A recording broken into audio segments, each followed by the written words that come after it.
கிறிஸ்துவில் அன்பானவர்களே, இயேசு கிறிஸ்துவின் நாமத்தில் நான் உங்களை வாழ்த்துகிறேன். இன்றைய அனுதின உணவில் கர்த்தர் நமக்கு கொடுக்கிற வார்த்தை சங்கீதம் 119:76.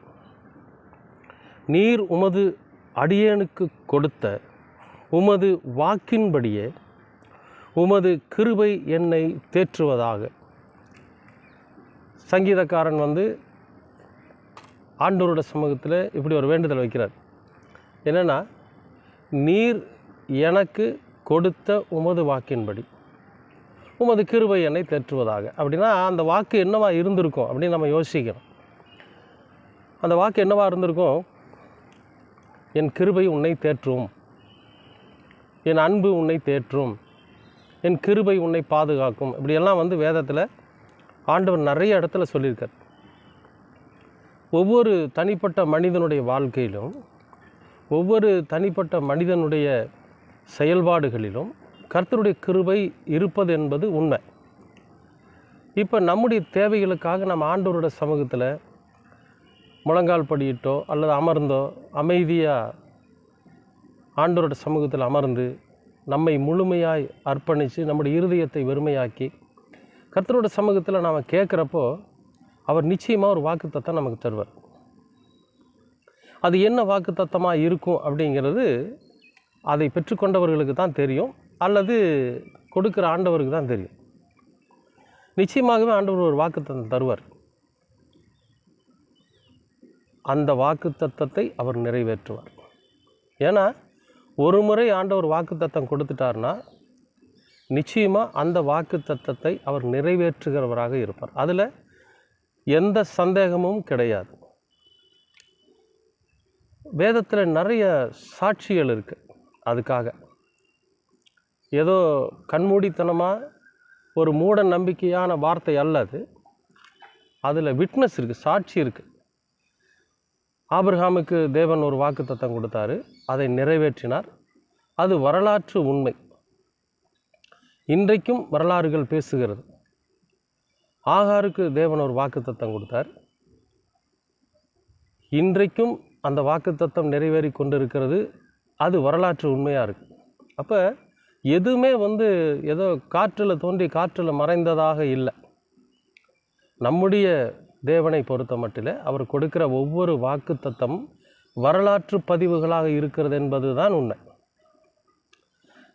இப்போ ஒவ்வொரு தனிப்பட்ட மனிதனுடைய வாழ்க்கை வரலாற்றிலும் ஆண்டவர் கொடுக்கிற அந்த வாக்குத்தத்தமானது ஒரு முக்கியமான பதிவாக இருக்கும். அவர் மறக்க மாட்டார். அதனால தான் இங்கே தாவீது மன்னிக்கணும். சங்கீதக்காரன் சொல்கிறாரு, என்ன சொல்கிறாருன்னா, நீர் எனக்கு கொடுத்த உமது வாக்குத்தத்தத்தின்படி உமது கிருபை எனக்கு வேணும் அப்படிங்கிறார். அப்போ நம்முடைய வாழ்க்கையில் நமக்கு ஆண்டவர் என்ன வாக்குத்தத்தம் கொடுத்துருக்கிறாரு? நான் உன்னை வாளாக்காமல் தலையாக்குவேன், நீ கையெட்டி செய்கிற ஒவ்வொரு வேளையிலும் என்னுடைய ஆசீர்வாதம் நிறைந்திருக்கும், நீர் போகிற வழியிலே என் சமூகம் உனக்கு முன்பாக செல்லும்.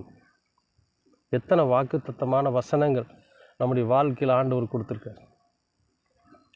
அவருடைய வாக்குத்தத்தத்தை அவர் நிறைவேற்றி கொண்டு இருக்கிறபடினால தான் நம்முடைய பிரயாணங்கள் பாதுகாப்பாக இருக்கு. அவருடைய வாக்குத்தத்தத்தை அவர் நிறைவேற்றி கொண்டு இருக்கிறதுனால தான் நம்முடைய வாழ்க்கையில் சமாதானம் இருக்குது, சந்தோஷம் இருக்குது. பிரியமானவர்களே, அப்படி வாக்குத்தத்தத்தை கர்த்தர் நம்முடைய வாழ்க்கையில் நமக்கு சொன்னதை நிறைவேற்ற வேண்டும் என்று சொன்னால் கர்த்தர் நமக்கு என்ன சொல்லி இருக்கிறாரோ அதை நாம் செய்கிறவங்களாக இருக்கணும். சும்மா வெறுமனே தான் தோன்றித்தனமாக இந்த உலகத்தில் எத்தனை பாவங்கள் இருக்குது, எத்தனை அக்கிரமம் இருக்குது, எத்தனை மீறுதல்கள் இருக்குது, இதையெல்லாம் லிஸ்ட்டு போட்டு தேடி தேடி போய் பார்த்து அதை செஞ்சுக்கிட்டு உட்காந்துக்கிட்டு இருந்தோம்னா கர்த்தருடைய கிருபை நமக்கு கிடைக்காது, கர்த்தருடைய ஆசீர்வாதம் நமக்கு கிடைக்காது, கர்த்தருடைய அன்பு நம்ம மேலே இருக்காது, கர்த்தருடைய கரம் நம்மை பிடிக்காது.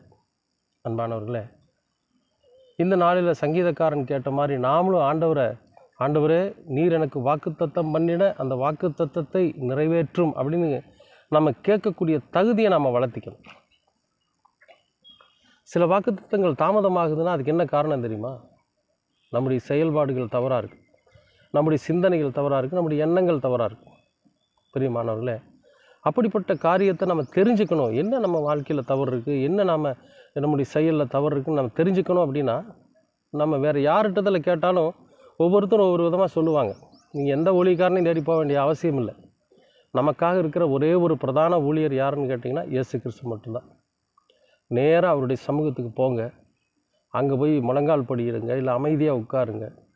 உங்கள் இருதயத்தில் இருக்கிற எல்லா வேதனைகளையும் அவரிடத்துல சொல்லுங்கள். அவரும் உங்களுக்கு காண்பிப்பார்.